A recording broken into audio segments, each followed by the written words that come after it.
15h, merci d'être avec nous sur BFM Business. On est ensemble jusqu'à 18h pour clore cette semaine boursière avec toujours des mouvements importants sur les marchés, même si ça s'est un petit peu calmé. On digère quand même les chocs violents qu'on a pu encaisser sur certains actifs au sein des marchés actions, notamment depuis l'élection de Donald Trump. Sur le marché des devises, bien sûr, on a un euro-dollar qui est encore en baisse aujourd'hui. Enfin, le dollar qui s'apprécie contre un grand nombre de devises et notamment contre l'euro. Donc on est toujours autour de 1,06. On est passé sous ce niveau de 1,06 pour 1 euro aujourd'hui. On va en parler avec nos invités.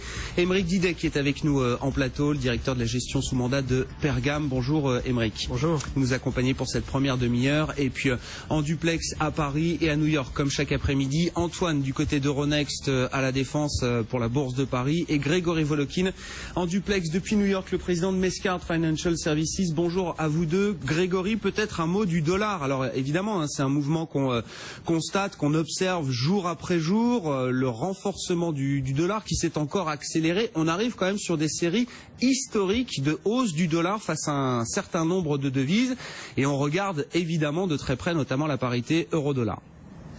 Oui, et on regarde surtout aussi la résistance qui est vers les 1,0560. Qu'est-ce qu'il faut en dire? Il faut en dire que ce qui est quand même relativement étonnant actuellement, c'est que les marchés financiers, actions, ignorent totalement ce dollar fort, aussi bien en Europe, où les exportateurs ne sont pas du tout favorisés, qu'aux États-Unis, où pour le moment on ne se pose aucune crainte sur les exportations. Donc pour le moment, c'est un phénomène très important, ce rallye du dollar, mais qui est, je dirais, absolument ignoré par les marchés actions. Oui, Mike, comment est-ce qu'on l'explique ça effectivement, parce que normalement, un renforcement aussi important du dollar, ça n'est pas sans conséquence. Là, on parle des marchés américains, des marchés européens, on peut parler aussi des marchés émergents, où là, c'est peut-être un peu plus compliqué, mais comment on explique l'absence de réaction, on va dire, de certains actifs et de certains indices? Alors, il faut se remettre aussi dans le contexte. On vient d'avoir une élection américaine. On avait eu des anticipations juste avant. On a Janet Yellen qui a parlé hier également.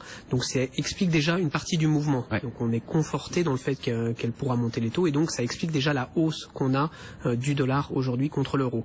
Là, ça, c'est une première analyse. La deuxième, c'est de se poser la question de savoir pourquoi les actifs ne bougent pas et ne sont pas impactés. Parce que ces mouvements sont certes forts, mais si on les retraduit depuis le début de l'année, on a un mouvement qui finalement, on a une hausse du dollar qui est de 2%, c'est tout, depuis le début de l'année. Donc oui, à court terme, on a eu un petit choc, mais sur le moyen terme, c'est des mouvements qui restent quand même assez contenus.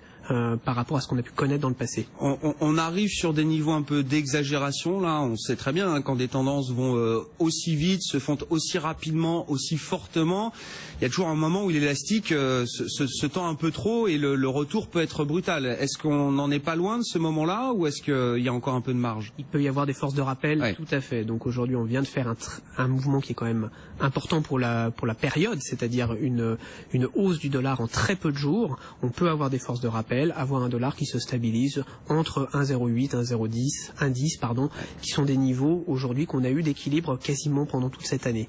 Donc oui, on peut avoir des forces de rappel. Oui, il y a peut-être des exagérations très clairement aujourd'hui parce que ces anticipations de hausse de taux sont clairement dans le marché et pricées par le marché, valorisées par les actifs.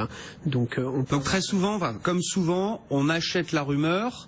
Et puis c'est une nouvelle qu'on vendra peut-être le moment venu quand la hausse de taux de la Fed se matérialisera ou un peu avant. Enfin, mais c'est plutôt l'idée. Exactement. Ouais. D'autant qu'on a à la fois le côté dollar qui se renforce avec les perspectives d'inflation, la hausse de taux de la Fed, et puis à l'inverse, on a la force opposée sur l'euro. Mario Draghi qui s'est exprimé aujourd'hui à Francfort, lui qui reste très accommodant, qui estime que la reprise européenne est toujours très dépendante d'un haut degré d'accommodation monétaire. Il lâche rien de ce côté-là. Il n'y a pas encore assez de dynamique de reprise en zone euro selon lui pour relancer l'inflation. Donc on a vraiment cette divergence là qui est en train à nouveau de se créer entre la Fed et la BCE. Exactement, ce sont divergences qu'il va falloir monitorer de très très près parce qu'on va avoir des gros mouvements sur les taux et les mouvements sur les taux, on le sait, ont des impacts assez forts sur les devises, notamment à cause de ce qu'on appelle les stratégies de carry trade qui consistent à emprunter dans une devise et à placer son argent dans l'autre devise qui a des rendements un peu plus forts.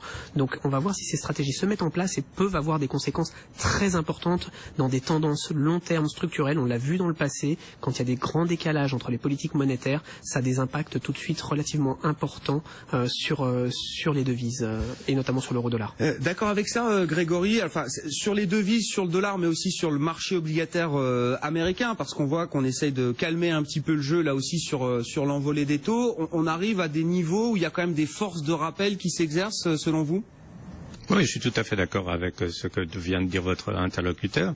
Et le carry trade, c'est vrai, c'est même la chose qui pourrait se développer et avoir une énorme influence sur les parités monétaires. Là, aux taux, en tout cas aux États-Unis, si on regarde les taux longs, je pense qu'elle est tout à fait normale. Qu'est-ce que c'est les taux longs? C'est la force du marché, d'un marché libre qui anticipe l'inflation. Donc, avec tout ce qu'on entend sur le programme de Donald Trump, augmentation des emprunts d'État évidemment pour financer des infrastructures, baisse des impôts, ce qui va rajouter beaucoup d'argent dans l'économie, c'est certain que de l'inflation va revenir. Et là, c'est juste une petite précaution, je dirais, du marché obligataire. Et là aussi, il ne faut pas non plus exagérer. Le 10 ans à 2,25, c'est encore très très loin des objectifs de la Réserve fédérale qui le voit d'ici 2018 pratiquement 2% au-dessus de ça. Donc là aussi, il ne faut pas non plus penser que le mouvement qui est amorcé va continuer toujours dans la même direction. On va sûrement se stabiliser aussi bien sur le dollar que sur les taux sur les prochaines séances. Voilà quelques-unes des réactions de marché du jour, avec des marchés actions également qui calment peut-être un petit peu le jeu là aussi. Alors on était sur des niveaux records encore à Wall Street hier en clôture, quasiment record pour le S&P 500. Et puis en Europe, là on marque une petite pause aujourd'hui. Le CAC 40 toujours au-delà de 4500 points. On va faire le point avec Antoine dans un instant, mais juste encore un mot dans le sillage de l'élection de Donald Trump. Grégory, on a une administration qui commence à se préciser. On a encore quelques postes clés là qui ont été pourvus ou qui sont en passe d'être pourvus par le président élu. Oui, alors par exemple, il y a le ministre de la Justice, qui est un sénateur, qui s'appelle Jeff Sessions, qui a été choisi. Il y a le directeur de la CIA, Monsieur Pompeo, qui a été choisi, qui lui est un représentant. Qu'est-ce qu'il faut en dire? Je dirais que, en fait, Trump prend des gens très proches de lui au niveau idéologique, mais surtout au niveau personnel, parce que c'est parmi des gens qui l'ont supporté, l'ont aidé à être élu, mais surtout il essaye d'éviter le risque qu'une nomination soit bloquée par le Congrès. Vous savez que le ministre de la Justice, ça doit être accepté par le Congrès, par le Sénat, la même chose pour la CIA. Donc il prend tout simplement les collègues des gens qui vont devoir voter pour accepter ces nominations. Il prend une route relativement sûre, facile et je dirais pratiquement consensuelle en choisissant des membres respectés du Parti républicain. Bon, c'est le soft Trump alors qu'on a désormais, Grégory? De ce côté-là, en tout cas du côté de ces nominations, c'est du soft Trump. Bon, voilà ce qu'on peut dire pour les marchés américains. On vous retrouvera après l'ouverture, Grégory. On suivra les réactions de marché après les publications de Gap, Abercrombie & Fitch également. Deux groupes là qui déçoivent assez fortement les attentes des investisseurs. Qu'en est-il de nos marchés en Europe et à Paris? Antoine, on vous retrouve depuis Euronext. Les marchés actions là qui marquent une pause. On a du mal à trouver le carburant nécessaire pour aller beaucoup plus haut sur les indices. Après, on a toujours ces mouvements au sein de la cote qui peuvent être parfois importants, qui se calment un petit peu aujourd'hui, mais ce dollar fort, cette série historique de hausse du dollar face à un certain nombre de devises, on peut en dire encore un mot avec vous, Grégory Volokin. On vous retrouve en duplex depuis New York, président de Mescard Financial Services. D'ailleurs, il faut regarder, c'est ce qu'on disait depuis quelques jours, il faut regarder l'indice dollar. Oui, nous on regarde beaucoup l'euro-dollar, mais finalement, l'appréciation du dollar face à l'euro, elle est tout à fait relative et modérée par rapport à l'appréciation du dollar face à d'autres devises. Il y a le peso mexicain, il y a les monnaies émergentes, il y a le yen également. Mais bon, voilà, le dollar s'apprécie face à l'ensemble des grandes devises. Oui, il y a beaucoup de conclusions à en tirer. C'est évidemment pas du tout un problème pour la zone euro, au contraire, c'est plutôt un cadeau du ciel. Par contre, pour les pays émergents, c'est déjà beaucoup plus difficile puisque ces pays émergents ont beaucoup emprunté et ils ont emprunté en dollars, donc le poids de leur dette ou le remboursement de leur dette augmente. Mais comme vous dites, il faut bien relativiser. Si vous regardez la moyenne du dollar sur une année, on est peut-être 3 ou 4% en moyenne au-dessus de cette moyenne pondérée, donc c'est pas non plus un mouvement tellement fort. Ce qui est intéressant avec les mouvements des monnaies, mais pas seulement des monnaies, c'est qu'une fois qu'un momentum se dégage, jusqu'à quel point on va pas avoir aussi une accélération de ce momentum. Pourquoi? Parce que tout simplement, quand on voit un mouvement se décider, vous avez toujours beaucoup d'opérateurs de marché, de hedge funds, etc., qui essayent d'en profiter. Donc, c'est pour ça qu'on dit qu'on est à un seuil critique sur le dollar-euro, en tout cas à ces niveaux-là, aux alentours de 1,006, 0,5. Si on passe dessous, il y aura peut-être une accélération à la baisse de l'euro. Ouais, c'est ça, voilà. On est sur cette bataille technique, hein, sur cette zone technique que vous décrivez, 1,0615 actuellement pour 1 euro. Allez, un mot des entreprises quand même, Grégory, puisqu'on a encore quelques publications. C'est assez régulier d'ailleurs, hein. J'ai l'impression que Gap déçoit, tout comme Abercrombie & Fitch, ces deux titres-là qui perdent 10%, Grégory.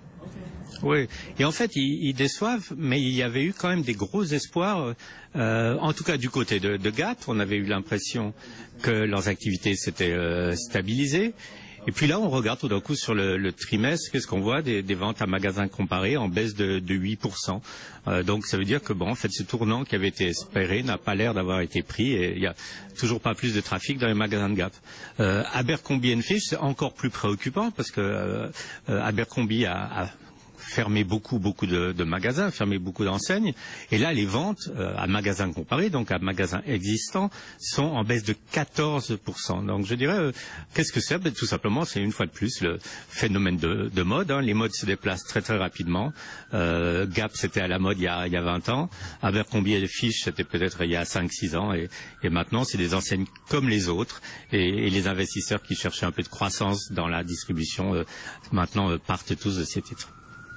Bon, Gap et Abercrombie & Fitch qui sont en baisse, oui, de 10% l'un et l'autre, et de même de plus de 10% dans l'actualité également. On en parlait il y a quelques instants avec Sabrina. Amazon qui va étendre mondialement son service de streaming. C'est ce que rapportait le Wall Street Journal, je crois, hein, dans la presse américaine, Grégory.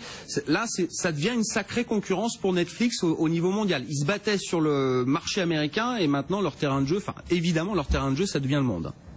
Exactement. Ils étaient en fait, avec leur service de streaming, ils l'offraient dans 3 pays, dont les États-Unis et le Canada.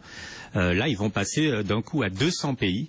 Et comme vous dites, la concurrence pour Netflix va être rude, non seulement parce que c'est une offre qui est relativement comparable, mais parce que aussi, en fait, Amazon produit beaucoup de films, produit beaucoup de séries télévisées et, je dirais, en étant un spectateur, produit ou des films vraiment de qualité qui ont été récompensés par beaucoup de prix ici aux États-Unis. Donc il y a d'énormes investissements dans la production de contenu de la part de Amazon. Ça s'est même vu dans les résultats de Amazon sur le dernier trimestre. Hein. On se souvient de la déception au niveau des earnings. Amazon continue donc à produire des films. Ils vont les diffuser et vous allez découvrir peut-être des séries que vous apprécierez. Bon, et puis dans la série Nouvelle Économie également, on a Airbnb qui est en train d'étendre tranquillement mais sereinement sa gamme de services. Hein. C'est plus simplement de la réservation de chambres entre particuliers. Ça va bien au-delà désormais.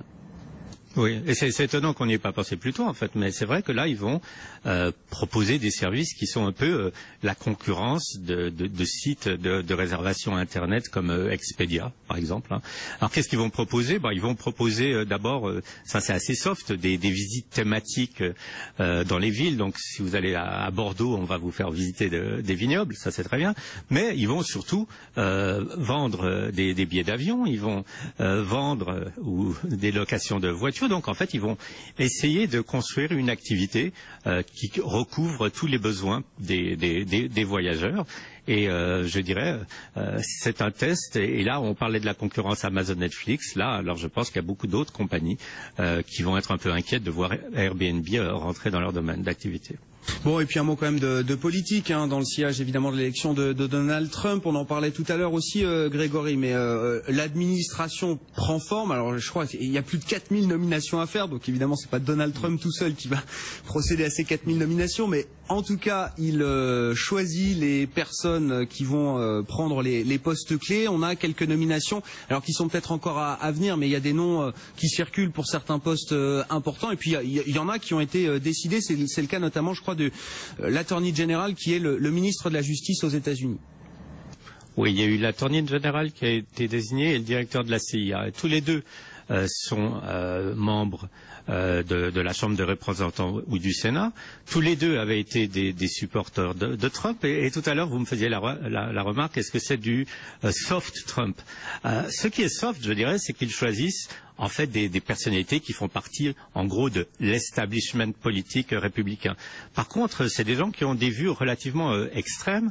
Par exemple, Sessions, qui va être l'attorney général, était un grand supporter d'interdire tout simplement la venue des islamistes ou des personnes de confession musulmane aux États-Unis. Vous savez que c'était un des chevals de bataille de Trump. Il avait un peu atténué le discours, mais ça montre qu'en fait, si c'est des choix consensuels, je pense, pour le parti, c'est quand même plutôt la droite du parti républicain. Et dans le cas, par exemple, du directeur de la CIA, c'était quelqu'un qui avait été particulièrement virulent sur ce qui s'était passé, vous vous souvenez, à Benghazi, quand des membres dans l'ambassade des États-Unis, dont l'ambassadeur avait été tué, et que Hillary Clinton avait eu un discours assez confus en disant « Ah, mais c'était des émeutes, etc. », alors que, en fait, c'était vraiment un attentat terroriste.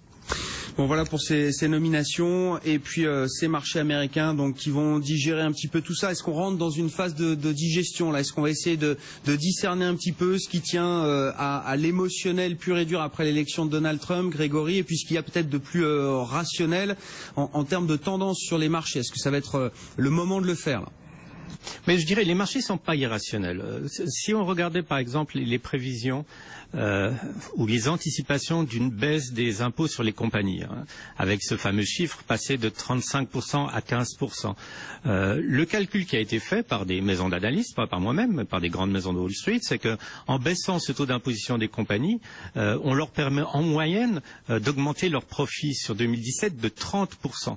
Alors, 30% d'augmentation des profits, c'est nulle part dans les prévisions d'un seul analyste qui suit une compagnie pour le moment. Donc, je dirais les marchés espèrent que tout ça va venir, mais si ça vient, c'est vraiment quand même du concret qui va se passer et qui va à la fois favoriser les compagnies, favoriser la consommation, relancer un peu l'inflation, ce qui permet aussi, je dirais, que les taux remontent, mais que c'est une bonne chose d'avoir des taux qui remontent. Il ne faut pas oublier quand même que des taux trop bas pénalisent énormément de secteurs d'activité, non seulement les banques, mais imaginez les compagnies d'assurance, et pensez aussi aux retraités américains qui avaient vraiment extrêmement de peine d'obtenir des revenus fixes. Donc toutes ces données positives, il faudra qu'elles soient évidemment confirmées, mais si tout arrivait comme on l'attend, ça justifie, je pense, d'une façon assez raisonnable la hausse du marché qui n'est pas non plus absolument incroyable. Là, on a eu, je dirais, en 10 jours à peu près, je crois, 4,5% de hausse sur le S&P. C'est pas non plus la fin du monde. C'est pas la fin du monde, non, ça c'est sûr. Puis on est sur des records, voilà, à nouveau, quasiment sur le S&P 500, je crois le record 2190 points en clôture et 2193 points en séance pour l'indice large américain. Eric Galliègue nous a rejoint en plateau, le président de Valcante, président du Cercle des